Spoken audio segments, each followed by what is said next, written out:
कालच पक्ष कार्यालय आणि आघाडी प्रचार कार्यालयाचं उद्घाटन झालं.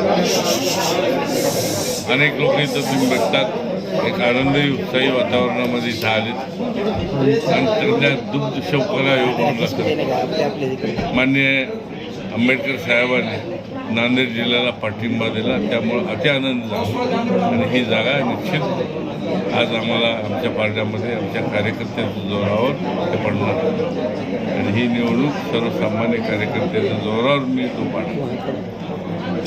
भाजपचा उमेदवार आहे, ही लढाई कशी वाटते तुम्हाला? भाजप प्रत्येक पक्षाच्या कार्यकर्त्याला उभा टाकण्याचा अधिकार आहे. भाजप राहू द्या आणखी कुठल्या पक्षाचं राहू. आम्ही आमच्या पक्षाचं या ठिकाणी उमेदवार म्हणून आहोत.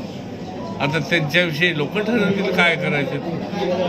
आपण सरपंच पदापासून आता खासदारकीचं निवडणूक लढवतात, काय बदल दिसतात आपल्याला या निवडणुकीमध्ये? काय आता सरपंच पद मी जवळपास गावामध्ये 15 वर्षी केलं, जिल्हा परिषद सदस्य 2दा भोगलो, 16 वर्ष आमदारकी केली आणि आज आता लोकसभेला उमेदवारी पक्षाच्या माध्यमातून मला मिळाली. उमेदवार म्हणून तो उभा आहे. आता ह्या कार्यकर्त्यांमध्ये मागच्या जवळपास 80ला मी सरपंच आणि आज 2023-24 चालू आहे. त्याच्यामुळं अनेक बदल आपल्याला या काम करत असताना दिसून येतो. साहेब, आपल्या उमेदवारी संदर्भात आपण उमेदवारी मागे घेणार अशा चर्चा आहे. ही अफवा आहे.